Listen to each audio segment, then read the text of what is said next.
একটি লোক অনেক দিন ধরে তার বাগানের একটি ছোট্ট আপেল গাছের চারা অত্যন্ত যত্ন ও ভালোবাসা দিয়ে বড় করে তুলছিল। প্রতিদিন পানি দেওয়া, আগাছা পরিষ্কার করা, রোদ বৃষ্টি থেকে রক্ষা করা সবকিছুতেই ছিল তার অশেষ পরিশ্রম। দীর্ঘ সময়ের সাধনার পর সেই ছোট্ট চারাটি একদিন বড় গাছে পরিণত হল। গাছে ভরে উঠল অসংখ্য সুন্দর ও পাকা আপেল। সেই বাগানে এটাই ছিল তার একমাত্র গাছ। অনেক আশা, স্বপ্ন আর শ্রম জড়িয়েছিল এই গাছটিকে ঘিরে। ফল সংগ্রহ করার দিন আসার আগের রাতেই হঠাৎ ভয়ঙ্কর ঝড় ও প্রবল বৃষ্টি শুরু হলো। ঝড়ের তাণ্ডবে আপেল গাছটি ভেঙে মাটির সাথে মিশে গেল। গাছের সব ফল ছিঁড়ে পড়ে নষ্ট হয়ে গেল। পরদিন সকালে সে যখন বাগানে এসে এই দৃশ্য দেখল, তার বুকটা হাহাকার করে উঠল। চোখের পানি ধরে রাখতে পারল না। মাটিতে বসে সে কান্নায় ভেঙে পড়ল।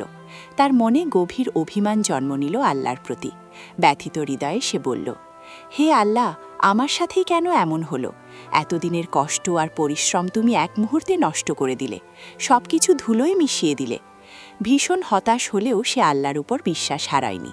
তার অভিমান ছিল, কিন্তু ভালোবাসা ও ইবাদাত থেকে সে দূরে সরে যায়নি। দিন যায়, সময় যায়।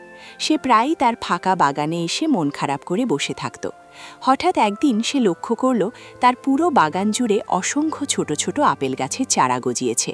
সে বিস্ময়ে হতবাক হয়ে গেল। নিজের মনে ভাবতে লাগল, ঝড়ের পর তো আমি এখানে কোনো বীজ বুনিনি, তাহলে এত আপেল গাছের চারা এলো কোথা থেকে? গভীরভাবে চিন্তা করার পর সে সত্যটা বুঝতে পারল। ঝড়ের রাতে আপেলগুলো ভেঙে মাটিতে মিশে গেলেও প্রতিটি ফলের ভেতরের বীজ থেকেই নতুন করে গাছ জন্ম নিয়েছে। একটি গাছ হারিয়ে সে আসলে বহু গাছ পাওয়ার পথ খুলে দিয়েছিল। এই উপলব্ধিতে তার চোখ ভিজে উঠল। সে আল্লাহর কাছে অশেষ শুকরিয়া আদায় করল। কান্নায় ভেঙে পড়ে মাটিতে সিজদাতে লুটিয়ে পড়ল এবং বলল, হে আল্লাহ, সেদিন আমি বুঝতে পারিনি প্রতিটি কষ্ট আর লোকসানের পেছনে তোমার কত বড় প্রজ্ঞা লুকিয়ে থাকে। যদি সেদিন সেই একটি গাছ নষ্ট না হতো, তাহলে আজ এই বাগানে এতগুলো গাছ জন্মাতো না। এখন আমি আগের চেয়ে অনেক বেশি ফল পাব।